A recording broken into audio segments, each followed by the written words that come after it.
Well, folks, I want to welcome back Nate Tice over the Athletic Football Show, and you can follow him at Nate_Tice. That's important, and I want to make sure that you guys get that. So thanks for coming back, Nate. How are you? I appreciate the emphasis. So that other rascal Nate Tice out there won't get all the followers and interactions. Well, I don't think you can talk about the topics we're going to discuss anyway, so that's perfectly fine. But so it goes a long way, and that shift I think comes important for Mahomes in particular. Obviously, we saw what happened in the Super Bowl. I think that's all putting it together. But I found it interesting too that they had other things to do. They went defense first. You know, they got a couple of things done, but then they got really interesting. And like you said, a couple of guys that you liked, Phil, me too. In the end, I didn't even have Noah Gray as a guy that should be in the first couple of rounds, right? I thought he was going to be somebody fifth, sixth flyer that was going to have to fight for a position. Chiefs loved him, evidently loved him in 19. And so this has been a couple of years in waiting, right? They knew who they wanted. When you look at him, what does he look like to you without knowing what Andy wants to do? Like, what do you want to do with him? Oh man. Well, I compared him to Trey Burton but man, it's Noah Gray, why he stuck out to me, because I was like, okay, this guy's this quick, he's a true F tight end. He's never going to align in line, which is fine. We've seen how the Chiefs play anyways. But I love the fit because it was like, yeah, he has limitations, but he truly is a matchup kind of nightmare because underneath, I mean, maybe not vertically, but like I could see him really being like a third down efficiency monster, kind of like third and four, get him against a linebacker, get him against a safety, and he's really quick. And he almost moves like a lacrosse player, like slashing, like that's what he looks like. Feet, right? Yeah, he's really quick, and he's shorter arm, but he makes it work because he's quick enough and he has good ball skills. He's got good hands. At first I was like, okay, you get a dozen of these guys, these undersized F tight ends every draft, and it's like, okay, what makes him different? Duke lined him up at fullback and would have him like lead block and like do like heavy. I mean, against not just like once a game, like 12, 15 times a game. Right. And then on the next play, he split out as a receiver. And it's like, okay, that's what I was like, okay, this guy is interesting. And I watched, and he was a late watch for me, like real late. And then I bumped him up. I gave him like a 6th-round grade, but it was more like I understood reaching on him because he's like more of a football player. A lot of these guys are these finesse tight ends. It's like they're glorified receivers. They're just 230, 240. And then this guy actually is doing tight end things, or at least he's trying to. He has the fight. It's like it's kind of a can or won't.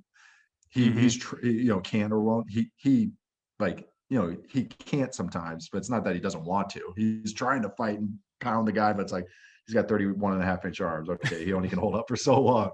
But I love the fit because I could see Andy Reid, he knows how to hide tight ends. Travis Kelce couldn't block anybody for years, and then now he's turned into a much better blocker. Yeah. But it's like he knows how to hide guys and I should say hide, but push them towards their strengths and away from their weaknesses. And it's like, man, they're in that 12 personnel with Kelce and Gray. It's like that could be really hard to match up with because say they do go a defense didn't match them with dime or even quarter personnel. It's all DBs or anything. Okay, we have our big offensive line now we're building, the Orlando Browns of the world. I mean, now it all gets interesting. It's kind of that spread to run by staying in 12 personnel. It's fun. I think you can do a lot of fun things with them. I'm sure we're going to talk about it, but even the receiver they drafted too. It's like, I understand that fit too. Yeah, I'm glad you mentioned it. We will get to him. I keep looking at Gray, and I found the most intriguing things that he did is when he got the ball on little flares and wheels out of like that deep H spot, like not up on the tight end's rear, but like, a good yard back. Yep.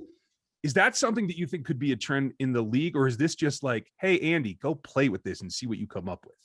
I think Andy's every guy you draft, the Andy Reid drafts, I'm sure he's going to steal about 2 plays from that team. It's I mean, the all go switch wheel or HB wheel, that Kareem Hunt ran for a few. I mean, they run every 5 times a game.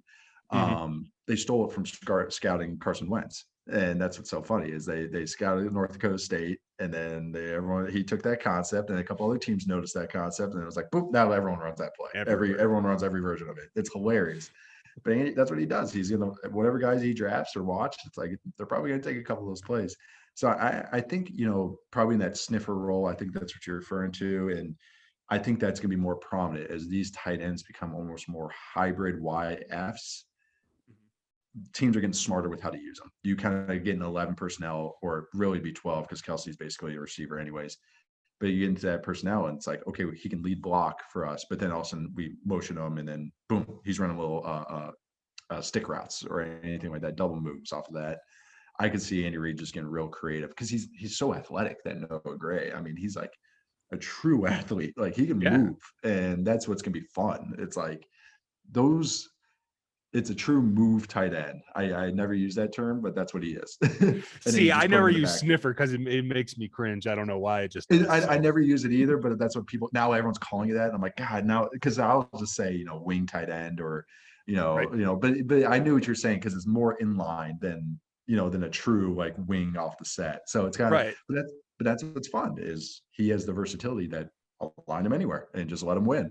And that's fun. And then if you say you do put a linebacker on him, or you do waste a corner on him, all right, well, there's Kelsey. Yeah, right. Which tight end are you going to match up with? Well, and we saw Kelsey's underhand receptions, right? When they're bringing him off the wing onto the inside, going in the A gap, and they do that enough. And my concept is, you tell me if I'm crazy, if you have Kelsey and him, eventually you're going to get teams to go back into base, and then you can flex them out, and you're home free. Yes. And then, or you go into base, and then you have a linebacker trying to run with Hill on an over route. I mean, they can get into hip slot, which YY wing is what defensive guys call it. But basically, your two wing tight ends, and then the two receivers on the other side.